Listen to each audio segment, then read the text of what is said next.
अच्छा, अब आगे मूव करते हैं। लास्ट क्लास में हमने सेकेंडरी विक्टिम तक पढ़ा था। अब आगे हम देखते हैं कि कौन से लॉसेस हैं जो अंडर द टॉर्ट केस जो हैं वो आप रिकवर कर सकते हो, और कौन से लॉसेस हैं जो कि आप रिकवर नहीं कर सकते। लॉसेस दो तरह के होते हैं, ठीक है। एक होता है प्योर इकोनॉमिक लॉस, एक होता है कॉन्सिक्वेंशियल इकोनॉमिक लॉस। अब आप देखते हैं कौन से हम रिकवर कर सकते हैं, कौन से नहीं कर सकते हैं, और दोनों क्या होते हैं। Action could be taken, a physical damage वो सफर्ड। वही, अगर आप किसी की नेग्लिजेंस की वजह से आपको फिजिकल डैमेज हुआ है तो आप उसके अगेंस्ट एक्शन जो है वो ले सकते हो, ठीक है। और जो लॉसेस आपको हुए हैं, लॉसेस जो मॉनेटरी लॉसेस हैं, वो दो तरह के जो है ना कोर्ट आइडेंटिफाई करती है। एक होती है प्योर इकोनॉमिक लॉस, एक होता है consequential economic loss. In case of pure economic loss the law don't recognise liability. अगर तो लॉस प्योर इकोनॉमिक लॉस है तो लॉ कहेगा कि यार कोई लायबल नहीं है, डिफेंडेंट लायबल नहीं है आपको वो पे करने के लिए। अब सवाल ये पैदा होता है कि प्योर इकोनॉमिक लॉस होता क्या है। प्योर इकोनॉमिक लॉस होता है मॉनेटरी लॉस, यानी कि पैसों की फॉर्म में loss which is unconnected to physical injury to a person और डैमेज टू अदर पार्टी। यानी कि वो लॉस जो बेसिकली फिजिकल इंजरी से अनकनेक्टेड है, यानी कि एक बंदे के किसी काम की वजह से आपको डैमेज हुआ है, ठीक है। लेकिन जो जो डैमेज या जो लॉस हुआ है वो उसकी वजह से नहीं है, यानी कि डायरेक्टली रिलेटेड नहीं है। वही टू रिमोट वाला कॉन्सेप्ट आ जाएगा। डायरेक्टली रिलेटेड नहीं है तो वो फिर प्योर इकोनॉमिक लॉस कहलाएगा, और वो जो है वो रिकवरेबल नहीं होगा। लॉ कहता है कि कोई लाइबिलिटी नहीं होती। मैं आपको मिसाल देता हूँ, ठीक है। फॉर एग्जाम्पल, आपकी नेग्लिजेंस की वजह से आपने एक आदमी का एक्सीडेंट कर दिया। मैंने आपको एग्जाम्पल अभी थोड़ी देर पहले भी दी थी। अब आदमी का आपने एक्सीडेंट कर दिया, वो सीरियस हो गया, 2-3 महीने उसको हॉस्पिटल में रहना पड़ा। हॉस्पिटल का जो एक्सपेंस है वो तो आपको बेयर करना पड़ेगा, वो लॉस जो है वो आपको पे ऑफ करना पड़ेगा, आपको जो है ना वो डैमेजेस उसको देने पड़ेंगे। लेकिन अगर वो ये भी क्लेम करे कि 3 महीने में जो हॉस्पिटल में रहा हूँ और मेरी जो अर्निंग्स हैं, मैं जो ऑफिस नहीं जा सका या पैसे नहीं कमा सका, वो भी क्लेम कर दे, तो वो लॉस जो है वो प्योर इकोनॉमिक लॉस में आ जाएगा, और वो जो है वो रिकवरेबल नहीं होता, ठीक है। जो डायरेक्ट कॉन्सिक्वेंस की वजह से हुआ हो, तो वो कॉन्सिक्वेंशियल इकोनॉमिक लॉस होता है, वो रिकवरेबल होता है, ठीक है। यानी कि जो लॉस है वो आपकी जो वो लॉस जो कि आपकी इंजरी से डायरेक्टली कनेक्टेड है, वो कॉन्सिक्वेंशियल इकोनॉमिक लॉस कहलाता है, वो रिकवरेबल है। लेकिन जो रिमोट हो जाएगा, यानी कि जो टू रिमोट हो जाएगा, वो प्योर इकोनॉमिक लॉस कहलाता है, और वो रिकवरेबल नहीं होगा। क्लियर है ये प्योर इकोनॉमिक लॉस और कॉन्सिक्वेंशियल इकोनॉमिक लॉस? जी जी। सही, अब केस कर लेते हैं। 1973 का केस है। स्पार्टन सील्स स्टील्स की एक मैन्युफैक्चरर है, और मार्टिन और को कंपनी कॉन्ट्रैक्टर्स है, उनके दरमियान केस है। मार्टिन एंड को जो कंपनी है वो डिफेंडेंट थे। वो जो है फैक्ट्री के जहाँ पर फैक्ट्री बनी हुई थी उसके बाहर जो रोड है, रोड पे कोई डिगिंग का काम कर रहे थे, ठीक है, कोई खुदाई वगैरह कर रहे थे। उस खुदाई वगैरह करने के दौरान जो है ना, इनकी जो इलेक्ट्रिसिटी केबल थी ना, उनको इन्होंने डैमेज कर दिया। कॉन्ट्रैक्टर्स जो थे इन्होंने इनकी इसको डैमेज कर दिया, इलेक्ट्रिसिटी केबल्स को, ठीक है। अब जो मार्टिन एंड को जो थे वो ठीक है, वो यहाँ पर डैमेज कर दिया केबल को। As a consequence the factory was deprived of electricity. जब इलेक्ट्रिसिटी केबल को डैमेज कर दिया तो 15 घंटे के लिए बिजली चलेगी, जिसकी वजह से जो है उनको डैमेजेस हुए। फैक्ट्री की जो फर्नेसेस और मेटल थी, यानी कि जो मेटल था इस पे काम जारी था, वो उसको नुकसान पहुंचा। फिर उसके बाद उस मेटल को बेच के वो प्रॉफिट जो कमा सकता था, लॉस प्रॉफिट, वो उनको एक नुकसान हुआ, ठीक है। बाकी and loss profit on the metal that was not melted during the time the electricity was of. तो 3 तरह के नुकसान हुए। केस ये था कि एक स्टील मैन्युफैक्चरिंग कंपनी थी, एक कॉन्ट्रैक्टर्स थे। कॉन्ट्रैक्टर जो है उस स्टील मैन्युफैक्चरिंग इंडस्ट्री के बाहर जो कोई रोड थी वहां पर डिगिंग का काम करते, कोई खुदाई का काम करते, कोई उनका काम चल रहा था। उसके दौरान उन्होंने गलती से नेग्लिजेंटली जो है वो केबल डैमेज कर दी फैक्ट्री वालों की। अब हुआ यूं कि 15 घंटे के लिए लाइट चलेगी। 15 घंटे के लिए लाइट चलेगी, और अब नुकसानात उन्हें क्या क्या हुए। एक तो उनको फिजिकल डैमेज हुआ, जो उनका मेटल था उसका फिजिकल डैमेज हो गया, ठीक है। और जो डैमेज हुआ मेटल उस पे लॉस प्रॉफिट, ऐसी बात है, फिर वो चीज डैमेज हो गई है, वो बिक नहीं पाएगी। लॉस प्रॉफिट ऑन डैमेज, ये उनको हुआ लॉस। और तीसरा जो है, उन्होंने कहा कि जो 15 घंटे लाइट चली गई है उसके दौरान जो मैं मेटल मेल्ट करके उसको बेच सकता था, वो भी लॉस प्रॉफिट, ठीक है। यानी कि loss profit on metal due to 15 hours electricity breakdown. तो 3 चीजें उसने क्लेम की, 3 तरह के लॉस जो है वो क्लेम किए। आपका क्या ख्याल है इसमें से कौन सा प्योर इकोनॉमिक लॉस होगा, कौन सा कॉन्सिक्वेंशियल इकोनॉमिक लॉस होगा? जो प्रॉफिट फिजिकल 2 और 3 तो इकोनॉमिक लॉस है। Physical damage is a consequential loss. Physical damage जो है वो कॉन्सिक्वेंशियल लॉस है, यानी कि वो रिकवरेबल होगा, उसके तो उसको पैसे मिलेंगे, क्योंकि 2 और 3 इकोनॉमिक लॉस है। प्योर इकोनॉमिक लॉस और फिजिकल होते हैं। देखिए टू जो है वो भी रिकवरेबल होगा। क्यों? क्योंकि जो उसने उसको डैमेज किया है, उस डैमेज की वजह से जो है ना वो मेटल को भी नुकसान पहुंचा है, ठीक है। मेटल जिस पे अभी काम चल रहा था उसको नुकसान पहुंचा है, तो ये भी रिकवरेबल होगा। ये भी आपका कॉन्सिक्वेंशियल इकोनॉमिक लॉस है, उस डैमेज से रिलेट है, ठीक है, डायरेक्टली रिलेट करता है। नेचुरली जो है ना उस डैमेज की वजह से अराइज हुआ है। जो लास्ट लॉस उसने क्लेम किया है कि जो 15 घंटे बिजली गई है, उस 15 घंटे बिजली में जो मैं मेटल को मेल्ट करके सेल करके पैसे कमा सकता था ना, वो आपका क्या हो जाएगा? प्योर इकोनॉमिक लॉस हो जाएगा, ठीक है। तो प्योर इकोनॉमिक लॉस जो है वो रिकवरेबल नहीं होता।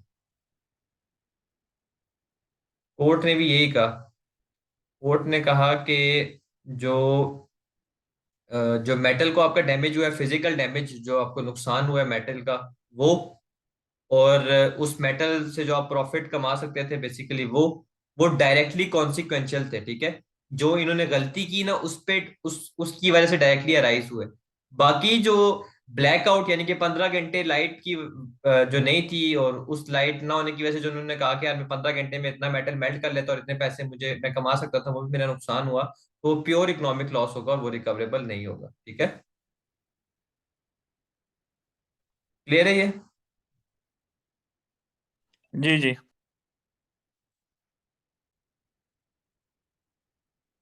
अब आगे मूव करते हैं। Limits of duty of care. Duty of care की कुछ लिमिटेशंस भी होती हैं, ठीक है, कि किस सिचुएशन में, मतलब हमें कैसे पता चलेगा कि ड्यूटी ऑफ केयर एग्जिस्ट करती है, नहीं तो हमें चार ये फैक्टर्स है, चार चीजें, इनको देखना पड़ेगा। Four test are laid down in order to determine whether duty of care exist और नॉट। नंबर वन, के क्या लॉस फोर्सिएबल था या नहीं, यानी कि जो डिफेंडेंट है उसको पता था कि यार मेरे इस काम को करने की वजह से या ना करने की वजह से दूसरी पार्टी को ये नुकसान हो सकता है। पहली चीज तो हमने ये देखनी है। अब फोर्सिएबल जो हमने केस पढ़ा था मिसेस वाला, जो एक्सीडेंट सीन वाला केस था, उसमें तो वो फोर्सिएबल नहीं था ना कि यार ये नुकसान हो सकता है, तो इसीलिए वो डैमेजेस उनको नहीं मिले। जबकि जो नेबरहुड प्रिंसिपल हमने पढ़ा था बेसिकली वहां पर, तो वो नेबरहुड प्रिंसिपल के तहत वो जो कंज्यूमर था बेसिकली, हम मैन्युफैक्चरर्स को ये पता है कि कंज्यूमर जो है वो हमारे हमारे जो एक्ट है उसकी वजह से डायरेक्टली इफेक्ट हो सकता है, तो वहां पर तो वो मतलब लॉस का अंदाजा लगा सकता था। पहली चीज हमने यही देखनी है कि क्या लॉस जो है वो फोर्सिएबल है, क्या नेबरहुड प्रिंसिपल और क्लोजनेस एग्जिस्ट करती है, क्या ये फेयर है और रीजनेबल है कि ड्यूटी ऑफ केयर को इम्पोज करना उस बंदे पे कि हाँ अकॉर्डिंग टू द लॉ उस बंदे की ड्यूटी होनी चाहिए थी। Whether there is any public policy that requires no duty of care, क्या कोई पब्लिक पॉलिसी है उस जगह की, या कोई वहां पर नोटिस पुट अप किया गया कि यार आपको ये काम नहीं करना, ठीक है। अगर तो वहां पर नोटिस पुट अप किया हुआ है तो फिर तो आप ड्यूटी ऑफ केयर ओन नहीं करते, ठीक है। वो जो जगह है, जो वो जो एरिया है, उधर के जो डिपार्टमेंट है बेसिकली उनका काम है ड्यूटी ऑफ केयर को करना, आपका नहीं करना। ये चार चीजें जस्ट आपको पता होनी चाहिए कि यार ये डिटरमिन करती हैं कि whether duty of care exist करती है या नहीं करती। अब इसके बाद आता है ब्रीच। तो हमने स्टार्ट किया था कि अगर आपने टॉर्ट ऑफ नेग्लिजेंस के क्लेम में सक्सेसफुल होना है तो पहली तो चीज आपने ये प्रूव करनी है कि डिफेंडेंट ड्यूटी ऑफ केयर आपको ओ करता था। फिर आपने ये प्रूव करना है कि उस डिफेंडेंट ने उस ड्यूटी को ब्रीच किया। तो ड्यूटी ऑफ केयर को तो हमने देख लिया, अब हम ब्रीच पे चलते हैं, ठीक है। अब breach of duty of care क्या होता है? Claimant have to show that defendant was in breach of his duty or he has not shown required standard of care। देखें, क्लेमेंट को या तो ये चीज शो करनी पड़ेगी कि जो डिफेंडेंट है उसने जो उसकी ड्यूटी ऑफ केयर थी उसको तोड़ा, या फिर डिफेंडेंट ने जो स्टैंडर्ड ऑफ केयर था, यानी कि यार इतना केयर, अब केयर का भी तो एक स्टैंडर्ड होता है ना कि कितना आपने केयर शो करनी है, कितना करनी है। तो अगर उसने वो जो रिक्वायर्ड स्टैंडर्ड था कि यार इतनी कम से कम उसको केयर शो करनी चाहिए थी, वो भी अगर उसने नहीं शो की, तो फिर भी वो क्या होगा? In breach of duty of care होगा, ठीक है। तो breach of duty of care एक तो स्ट्रेट फॉरवर्ड ये है कि डिफेंडेंट ने ब्रीच कर दिया, उसको ड्यूटी थी टेक केयर करने की, उसने नहीं की। दूसरा ब्रीच क्या होगा? कि जो रिक्वायर्ड स्टैंडर्ड ऑफ केयर था वो उसने शो नहीं किया। ये क्लियर है पॉइंट ये वाला?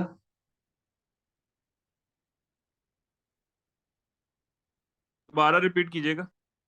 Breach of duty of care की हम बात करें कि जो ड्यूटी ऑफ केयर है जो डिफेंडेंट को शो करनी होती है, क्या उसने वो उसको वो तोड़ता है, उसको आप breach of duty of care कहते हो। अब breach of duty of care में दो चीजें आती हैं। नंबर वन, क्लेमेंट को ये शो करना पड़ेगा कि डिफेंडेंट ने ड्यूटी जो उसकी थी उसको तोड़ा, यानी कि उसने ड्यूटी ऑफ केयर परफॉर्म, जो चीज उसको केयर करनी थी उसने नहीं की। या फिर डिफेंडेंट ने जो रिक्वायर्ड स्टैंडर्ड ऑफ केयर था, यानी कि एटलीस्ट इस इतना केयरिंग केयर उसको करनी चाहिए थी, वो उसने नहीं की, तो उस सिचुएशन में भी वो ब्रीच ही कहलाएगा। ठीक है, क्लियर है ये? जी जी। सही है। अब सवाल ये पैदा होता है कि यार स्टैंडर्ड ऑफ केयर क्या होगा, मतलब अब हमें कैसे पता चलेगा कि यार इतना स्टैंडर्ड, एटलीस्ट इतनी केयर डिफेंडेंट को करनी चाहिए। तो जो जनरल रूल है, जनरल रूल यही है कि यार एक एवरेज बंदे से जो आप एक्सपेक्ट करते हैं कि यार एक एवरेज बंदे को ये स्टैंडर्ड ऑफ केयर शो करनी चाहिए, तो वो स्टैंडर्ड ऑफ केयर अप्लाई होगी। लेकिन डिफरेंट फैक्टर्स हैं जहां पर स्टैंडर्ड ऑफ केयर डिफरेंट हो जाएगी। जनरल रूल में पढ़ देता हूं कि standard of care revolves around the concept of reasonable person standard. एक रीजनेबल पर्सन उस वक्त क्या केयर कर सकता था, वो स्टैंडर्ड ऑफ केयर कहलाता है। I that is whether someone acted with care as average person would have in those condition or circumstances, कि एक एवरेज इंसान उस सिचुएशन में जो रीजनेबल केयर शो कर सकता था कि आपने वो केयर शो किया नहीं, वो स्टैंडर्ड ऑफ केयर कहलाता है। लेकिन स्टैंडर्ड ऑफ केयर जो है वो भी वेरी करता है विद सेवरल फैक्टर के साथ वो वेरी करता है। नंबर वन फैक्टर है seriousness of injury. Degree of care required has to be balance with the degree of risk. So greater risk of injury the more should be standard of care. अगर आपको पता है कि आपने, अगर standard of care जो है वो सही शो नहीं किया तो रिस्क ज्यादा है। अगर आपकी नेग्लिजेंस की वजह से, आपके जो ड्यूटी ऑफ टेक केयर है उसको ना करने की वजह से अगर रिस्क ज्यादा है, तो इसका मतलब है स्टैंडर्ड ऑफ केयर आपका क्या होगा, हाई होगा। आपका स्टैंडर्ड ऑफ केयर जो है वो हाई होगा। तो greater the risk of injury the more it should be done in order to prevent the injury. कि अगर रिस्क ज्यादा है इंजरी का, तो आपको ज्यादा से ज्यादा कोशिश करनी है, ज्यादा से ज्यादा स्टैंडर्ड शो करना है, स्टैंडर्ड ऑफ केयर, ताकि वो इंजरी ना हो सके।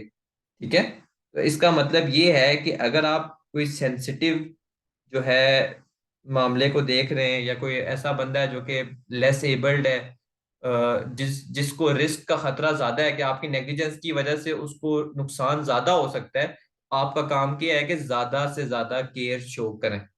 ठीक है, तो डिग्री ऑफ केयर जो है, अगर सीरियसनेस ज्यादा है, रिस्क ऑफ इंजरी ज्यादा है, तो वो ज्यादा होगी। ये पॉइंट क्लियर है? जी जी। इसके बाद सेकंड है एज। अगर चिल्ड्रन है तो चिल्ड्रन, बच्चों बच्चों को जो है, अगर आपके नेग्लिजेंस की वजह से बच्चे इफेक्ट हो सकते हैं, तो आपको वहां पर हाईएस्ट स्टैंडर्ड ऑफ केयर जो है वो शो करनी चाहिए। आप केस स्टडी से पढ़ते हैं, ठीक है, केस स्टडी से आपको क्लियर होगा। अब ये केस है 1922 का। एक 7 साल का बच्चा था, वो पॉइजनस बेरी जो है पार्क में उसने खाई और उसकी डेथ हो गई। वो बच्चा जो है वो अनफॉर्चुनेटली मर गया। अब उसके जो पेरेंट्स थे उन्होंने पार्क जो है ओनर जो है उसको सू कर दिया। अब पार्क ओनर ने, देखें, पार्क ओनर ने एक वार्निंग नोटिस लगाया हुआ था कि यार ये पॉइजनस बेरीज हैं।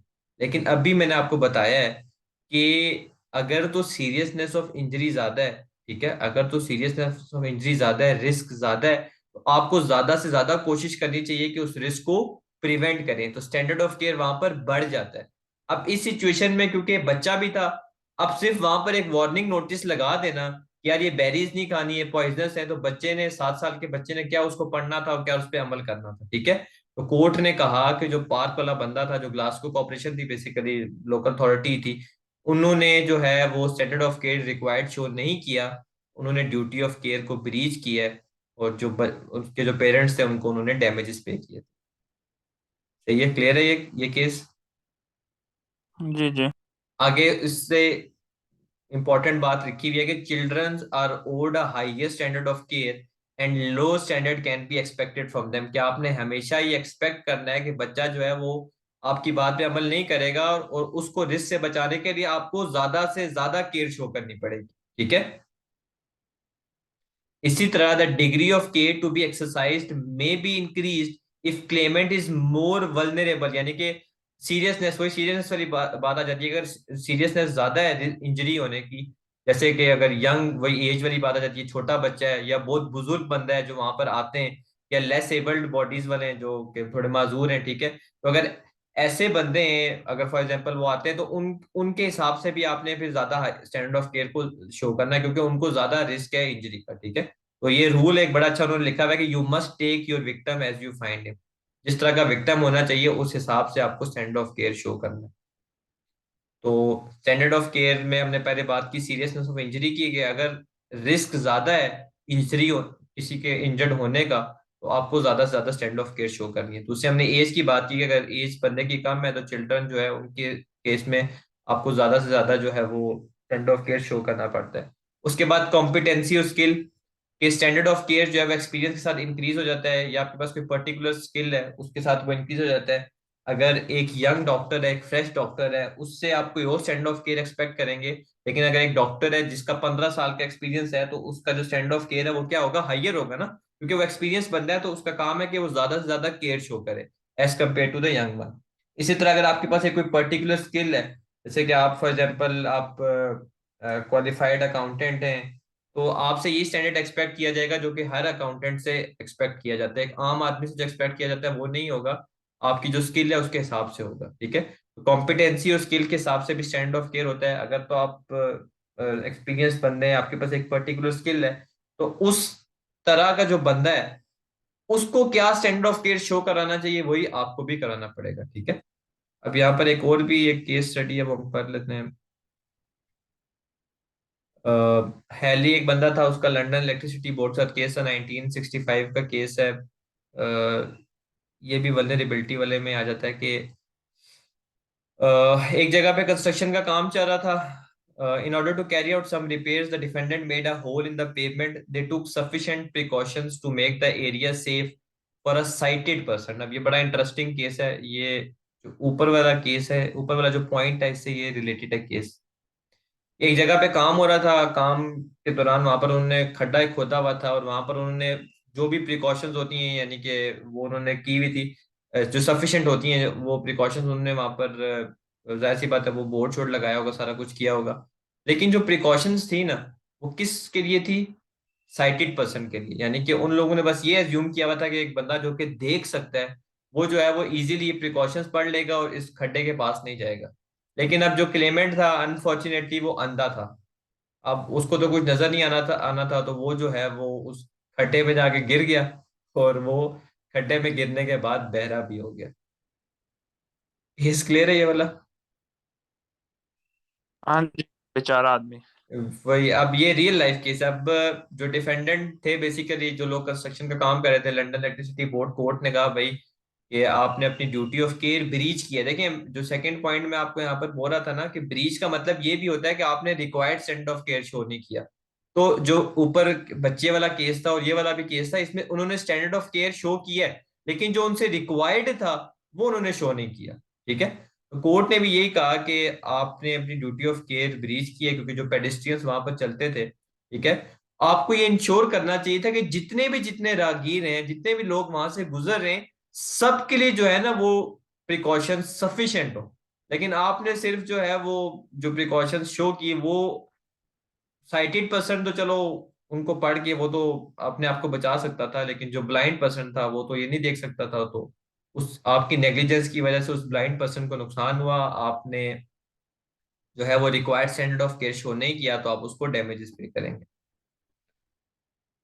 इसके बाद एक और केस है। A doctor administered a spinal injection which had become contaminated as a result of minute cracks in fields. अब एक डॉक्टर था, उसने एक इंजेक्शन लगाया स्पाइन में एक पेशेंट के, और वो इंजेक्शन कॉन्टेमिनेट था। क्यों था? माइन्यूट क्रैक्स इन फियल्स। फियल्स जो इंजेक्शन की जो छोटी बॉटल्स नहीं होती उनको कहते हैं, उस पे बिल्कुल माइन्यूट का मतलब है जो कि एक नेकेड आई से आप देख नहीं सकते, बहुत छोटे छोटे क्रैक्स हुए हुए थे। अब वो क्रैक्स हुए हुए थे, वो पड़ा हुआ था, तो उसमें जाहिर सी बात है वो कॉन्टेमिनेट हो गया वो इंजेक्शन, और उसकी वजह से जो है वो पेशेंट जो है वो पैरालाइज हो गया। पेशेंट जो है वो पैरालाइज हो गया उस इंजेक्शन की वजह से। तो कोर्ट में जब ये बात गई तो कोर्ट ने कहा कि there was no breach of duty since the doctor who had administered the injection had no way of detecting the contamination. ये जो डॉक्टर था, बेशक वो डॉक्टर था, उसको एक स्टैंडर्ड ऑफ केयर शो करनी चाहिए थी, लेकिन उसके पास उसको तो यानी कि एक जो माइन्यूट क्रैक्स थे जो कि एक नेकेड आई से नजर नहीं आ सकते, वो इंजेक्शन जो उसके पास आया, ठीक है, कोई भी बंदा होता, कोई भी डॉक्टर होता, तो वो इतना माइनर क्रैक कभी भी स्पॉट नहीं कर सकता था। ठीक है। तो कोर्ट ने फिर यही कहा कि उसने कोई ब्रीच ऑफ ड्यूटी नहीं की, कोई डैमेजेस नहीं मिलेंगे। ले रही है। जी। इसके बाद लैक ऑफ स्किल आ जाता है कि अगर लैक ऑफ स्किल, अगर कोई ये क्लेम करे कि यार मेरे से नेग्लिजेंस हो गया लेकिन मेरे पास वो स्किल नहीं थी, तो मैं इनोसेंट हूँ, तो ऐसा नहीं होता। Lack of training is not relevant. Standard of skill expected from trainee driver will be same as applied to normal drivers. कि अगर एक बंदा जो लर्नर है वो गाड़ी रोड पे चला रहा है, उससे हम वही स्टैंडर्ड ऑफ केयर एक्सपेक्ट करेंगे जो कि एक बंदा जिसको गाड़ी चलानी आती है उससे करेंगे। ठीक है। आप ये नहीं कह सकते किसी को गाड़ी मार के कि जी मैं अभी गाड़ी चलाना सीख रहा था। नो। कोर्ट कहती है, लॉ कहता है कि जो एक नॉर्मल बंदा गाड़ी चलाता है उससे आप स्टैंडर्ड ऑफ केयर एक्सपेक्ट करते हो, वही जो है हम ट्रेनी पर्सन से भी करेंगे। ठीक है। इस हवाले से एक केस है जिसमें यही हुआ था कि ड्राइविंग लेसन था, डिफेंडेंट जो है वो लर्नर ड्राइवर था, गाड़ी का कंट्रोल उसने लॉस कर दिया, एक्सीडेंट हो गया जिसकी वजह से जो क्लेमेंट था वो इंजर्ड हो गया। डिफेंडेंट ने आर्ग्यू किया कि यार मेरे पास तो वो स्किल ही नहीं थी, ठीक है, और बेसिकली जाहिर सी बात है मुझे अलाउंस कुछ प्रोवाइड किया जाए या मैं डैमेजेस ये पे नहीं कर सकता, मुझे क्योंकि मेरे पास मैं स्किल नहीं थी, मैं लर्नर ड्राइवर था, तो मुझे डैमेजेस में नहीं पे कर सकता, उसने यही आर्ग्यू किया। लेकिन कोर्ट ने कहा भाई आप लर्नर ड्राइवर थे, बेशक आप जो मर्जी थे, हम आपसे वही स्टैंडर्ड ऑफ केयर एक्सपेक्ट करते हैं जो हम एक नॉर्मल ड्राइवर जो है उससे एक्सपेक्ट करेंगे। तो आपके जो है एक्सीडेंट आपने ही किया है, ठीक है, आपसे ही गाड़ी का कंट्रोल लॉस्ट हुआ है, तो जिसकी वजह से दूसरी पार्टी को इंजरी हुई है तो आपने उसको डैमेजेस पे करने। क्लियर है ये पॉइंट। जी। उसके बाद है कॉस्ट एंड प्रैक्टिकेबिलिटी, यानी कि कॉस्ट वर्सेस बेनिफिट। कि अभी मैं, if cost of safety measure is high then standard of care is determined after considering the cost benefit analysis. अब सवाल ये पैदा होता है कि कुछ सिचुएशन में जो स्टैंडर्ड ऑफ केयर है, यानी कि आपने एक required standard of care show करना है, अगर उस स्टैंडर्ड ऑफ केयर को शो करने के लिए बहुत ज्यादा खर्चा हो रहा है, बहुत ज्यादा कॉस्ट लग रही है, तो उस सिचुएशन में कोर्ट कहती है कि यार हम कॉस्ट बेनिफिट एनालिसिस करेंगे और उस हिसाब से स्टैंडर्ड ऑफ केयर को डिटरमिन करेंगे। ये मैं केस से आपको एक समझाता हूँ। A factory was flooded as a result of heavy rainstorm and as a result made the floor of factory very slippery। कि एक फैक्ट्री थी, उसमें फ्लड आ गया, सैलाब आ गया, जिसकी वजह से फैक्ट्री का जो फ्लोर है वो स्लिपरी हो गया। डिफेंडेंट जो कि मालिक था फैक्ट्री का, उसने जो सॉ डस्ट है वो उस पर फेंकी ताकि जो उस पर कदम रखे वो स्लिप ना हो। ठीक है। उसने ये स्टैंडर्ड ऑफ केयर शो किया कि यार वेट फ्लोर है तो कोई स्लिप ना हो, तो उसने सॉ डस्ट अरेंज की और वो फ्लोर पे फेंकवा दी। However, there was insufficient sawdust to cover the whole area। Factory जो है वो बहुत ज्यादा बड़ी थी, अब इतनी सॉ डस्ट नहीं थी कि वो सारे के सारे जो है वो एरिया को कवर अप कर सके। तो उसने क्या किया कि जितनी अवेलेबल थी उसने वो जो जहां पर ज्यादा वर्कर्स होते हैं वहां पर उसने स्प्रेड कर दी। ठीक है।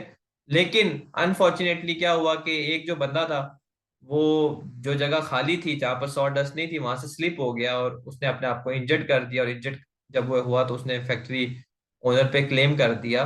तो कोर्ट ने कॉस्ट वर्सेस बेनिफिट एनालिसिस तहत कहा कि डिफेंडेंट ने अपनी जो ड्यूटी है ऑफ केयर वो ब्रीच नहीं की, उसने वो सारी की सारी रीजनेबल प्रिकॉशंस ली हैं जो कि हम एक्सपेक्ट कर सकते थे। ठीक है। As for to eliminate the risk as far as it was practicable. ठीक है। यानी कि जितना वो अपनी तरफ से एलिमिनेट रिस्क कर सकता था उसने वो किया। जो मेन मेन एरियाज थे उसमें उसने वो सॉर्ट स्प्रेड की ताकि कोई उस फ्लोर से स्लिप ना हो सके। अब वो 100% फैक्ट्री का एरिया है, ठीक है, अब वो उसने 80% अगर कवर कर दिया तो इसका मतलब है उसने अपनी तरफ से रीजनेबल प्रिकॉशन ली है। तो अब आपको ये आइडिया होना चाहिए था कि यार फ्लोर का जो स्लिपरी है, वेट फ्लोर है, तो आप स्लिप कर सकते हो, तो आपने वहीं पर कदम रखना था जहां पर वो सॉडस्ट नहीं थी। तो इस सिचुएशन में कोर्ट ने उस बंदे को लायबल नहीं ठहराया। ले रही है। कॉस्ट एंड जी। प्रैक्टिकेबिलिटी के कॉस्ट बेनिफिट आपने एनालिसिस करना है। अब कुछ सिचुएशन में ऐसा होता है कि यार आप 100% जो है, जैसे यहाँ पर था कि पूरा सब कुछ कवर नहीं कर सकते, ठीक है, आपको कॉस्ट और बेनिफिट का एनालिसिस करना पड़ता है। लास्ट चीज है कॉमन प्रैक्टिस, कि अगर if a person acts according to the common practices of society, standard of care is assume to be satisfied. अगर एक बंदा वो स्टैंडर्ड ऑफ केयर शो करता है जो कि उस जगह का या उस एरिया का या उस सोसाइटी में कॉमन है, तो बस कोर्ट कहता है ठीक है यार, यही सेटिस्फैक्टरी स्टैंडर्ड ऑफ केयर था। However, if common practice itself is negligent, then this rule will not apply. लेकिन अगर जो कॉमन प्रैक्टिस है उस एरिया की वो अगर नेग्लिजेंट है, केयरलेसनेस की बेस पे है, तो फिर वो रूल अप्लाई नहीं करता। अब इसका भी एक केस पढ़ लेते हैं 1951 का। Defendant employed the claimant as a garage mechanic who had lost the sight of one eye during the war. Defendant जो बंदा था, जो कि दुकान का मालिक था, उसने अपने पास एक एम्प्लॉयर रखा एज अ गराज मैकेनिक, और वो जो एम्प्लॉयर था उसकी एक आंख जो है वो जाया हो चुकी थी वॉर की वजह से। In order to loosen a stiff bolt, जब वो एक स्टिफ बोल्ट को लूज करा था, वो पेज जो है उसको ढीला करा था या निकाल रहा था, उसने उसको हैमर से स्ट्रक किया।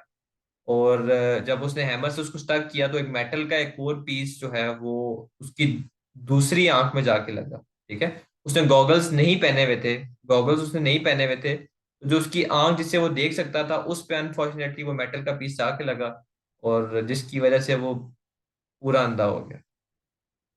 सही है, ये समझ आ गया ये वाला आपको? हाँ जी।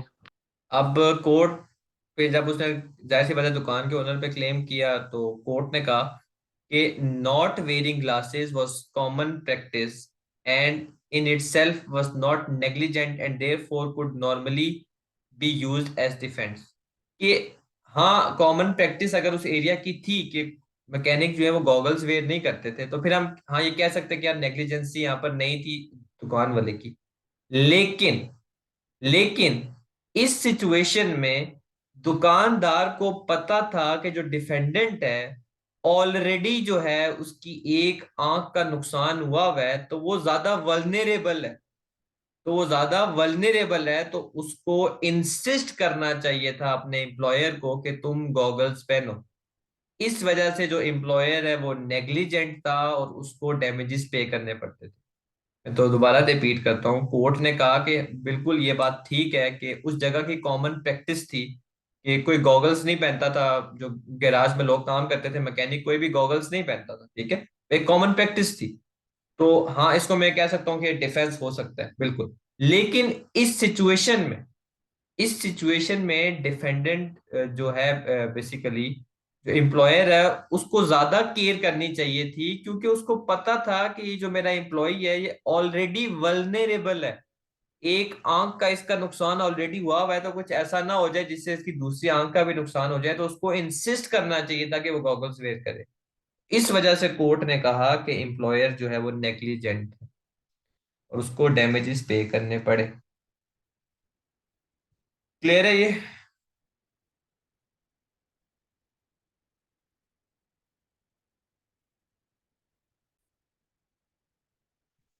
अब लास्ट चीज आ जाती है कॉजेशन, कि जो लॉस है वो उस ब्रीच की वजह से है। तो हमने स्टार्ट कहाँ से किया था? Tort of negligence. तीन चीजें हमने देखनी थी। नंबर वन के ड्यूटी ऑफ केयर डिफेंडेंट ओ करता है क्लेमेंट को। सेकंड चीज, डिफेंडेंट ने वो ड्यूटी ब्रीच की है, जो भी हमने डिस्कस किया कि ब्रीच में दो चीजें आती हैं कि उसने ड्यूटी ऑफ केयर या तो शो ही नहीं किया, या तो जो स्टैंड ऑफ केयर रिक्वायर्ड था वो शो नहीं किया। और लास्ट चीज ये है कि ब्रीच की वजह से ही लॉस आया हो, ठीक है, यानी कि लॉस जो है डिफेंडेंट की ब्रीच की वजह से आया हो, किसी और रीजन की वजह से ना आया हो, ठीक है, तो उसको ये प्रूव करना होता है। अब वो क्लेमेंट, ये उसके बारे में हम डिस्कस करते हैं। Claimant must demonstrate that he has suffered loss or damage as a direct consequence of breach. This is also known as but for test, इसको बट फॉर टेस्ट भी बोलते हैं। कि क्लेमेंट को दिखाना पड़ता है कि जो डैमेज आया है वो डायरेक्ट कॉन्सिक्वेंस ऑफ ब्रीच की वजह से आया है, ठीक है, और किसी वजह से नहीं आया। अब क्लेमेंट को जो है एक लिंक स्टैब्लिश करना पड़ता है। Clement must establish a casual link between defendant conduct and damage which occurred. Clement को एक लिंक स्टैब्लिश करना पड़ता है कि डिफेंडेंट के कंडक्ट और डैमेज में क्या लिंक था, ठीक है। अगर तो वो लिंक प्रूव कर सकता है कि यार डिफेंडेंट के कंडक्ट की वजह से मुझे डैमेज आया है, तो फिर तो उसको पैसे मिलेंगे, अदरवाइज नहीं मिलेंगे।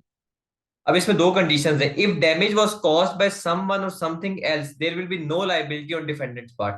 कि अगर तो फॉर एग्जाम्पल डिफेंडेंट ने कोई नेग्लिजेंस की है, लेकिन जो नुकसान हुआ है वो किसी और चीज की वजह से हुआ है, तो डिफेंडेंट की वो लाइबिलिटी नहीं होगी। फॉर एग्जाम्पल मैंने आपका गाड़ी का साइड मिरर गलती से जो है वो उसको डैमेज कर दिया, ठीक है, या उसको नुकसान पहुंचा दिया साइड मिरर को। अब कुछ दिनों बाद आप गए, अब आपको जरूरत पड़ गई उस साइड मिरर में देखने की, लेकिन वो साइड मिरर था नहीं। तो आपने जब गाड़ी साइड पे की तो पीछे से गाड़ी ने क्या आपको टक्कर मार दी, आपकी पूरी गाड़ी का नुकसान हो गया। तो देखे ना, ये जो आपको नुकसान हुआ पूरी गाड़ी का, इसके लिए मैं तो लायबल नहीं हूं ना, यानी कि डिफेंडेंट तो लायबल नहीं है। तो अगर डैमेज डिफेंडेंट की वजह से नहीं हुआ, ठीक है, डिफेंडेंट की वजह से नहीं हुआ, तो इसका मतलब है डिफेंडेंट की लाइबिलिटी नहीं होगी। सेकंड पॉइंट क्या लिखा हुआ है, if Clement would have suffered loss regardless of defendant conduct. ये मैटर नहीं करता कि डिफेंडेंट ने उस वक्त क्या काम किया, वो क्लेमेंट को वैसे भी उस चीज का नुकसान होना ही था, तब भी जो है डिफेंडेंट लायबल नहीं होगा लॉस के लिए। ये पॉइंट क्लियर है दोनों?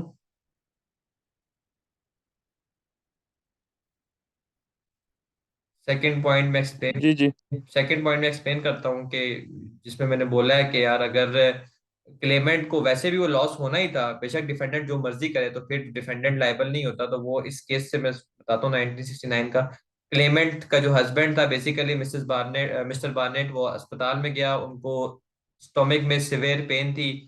उनको एक नर्स ने देखा, he was seen by a nurse who telephoned the doctor on the duty. The doctor told her to send him home and contact his general physician in the morning.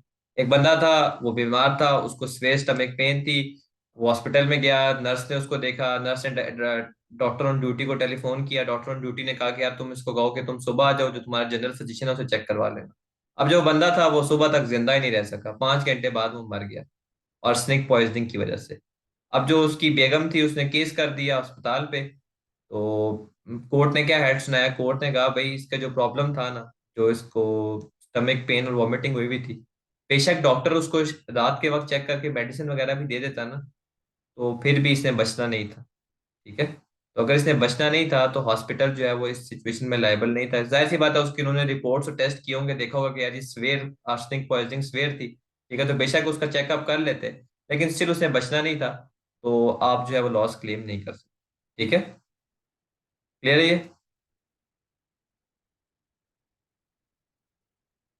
ये वाला case clear है? बात repeat कीजिएगा। Clement के husband थे mister Barnett, उनको stomach में बहुत ज्यादा शदीद तकलीफ हुई और उनको उल्टियां हो रही थी, वो अस्पताल में गए। अस्पताल में नर्स ने उनको देखा और नर्स ने जो डॉक्टर था ऑन ड्यूटी उसको फोन किया। उस डॉक्टर ने कहा कि यार तुम इस पेशेंट को भेज दो और इसे कहो कि सुबह आके अपने जनरल फिजिशियन को चेक करवा ले, जीपी यानी कि जनरल फिजिशियन। अब जब वो पेशेंट वापस घर गए तो वो 5 घंटे बाद उनकी डेथ होगी।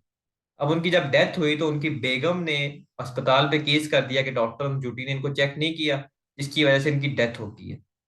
कोर्ट में जब ये बात की तो कोर्ट ने कहा भाई बेशक अगर वो डॉक्टर ऑन ड्यूटी ने चेक कर भी लेता ना, तो इनका केस इतना स्वेयर हो गया था आर्सेनिक पॉइजनिंग का कि वो कुछ भी नहीं कर सकता था इनको बचाने के लिए, इन्होंने वैसे भी मर जाना था, ठीक है। तो इसीलिए अस्पताल जो है वो लायबल नहीं होगा।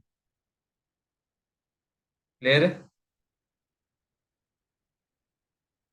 ये सेकंड पॉइंट है कि क्लेमेंट को वो लॉस होना ही था, चाहे डिफेंडेंट जो मर्जी करे, तो फिर डिफेंडेंट लायबल नहीं होता। बाकी if something happened after the defendant breach that caused or contributed to damage, then defendant liability will cease at that point। अगर डिफेंडेंट की ब्रीच करने के बाद फर्दर कोई उसको नुकसान पहुंचता है तो डिफेंडेंट की लाइबिलिटी सिर्फ उसके ब्रीच के नुकसान तक ही है, उसके बाद वो वैलिड नहीं होती। ये वाले लॉस नॉर्मली रिकवरेबल होते हैं अगर पर्सनल इंजरी का हो जाए, प्रॉपर्टी डैमेज हो जाए, या फिर जो loss directly connected to injury होते हैं, यानी कि कॉन्सिक्वेंशियल इकोनॉमिक लॉस, ठीक है। और लास्ट पॉइंट ये लिखा हुआ है कि even when there is claimant is able to show the loss was suffered as a result of defendant's breach, the court will not allow the recovery of loss if it is considered to be too remote. यानी कि अगर loss to remote है तो फिर still वो उसको recover नहीं कर सकते, ठीक है। लॉस जो है वो कॉन्सिक्वेंशियल इकोनॉमिक लॉस होना चाहिए, प्योर इकोनॉमिक लॉस यानी कि टू रिमोट इकोनॉमिक लॉस नहीं होना चाहिए।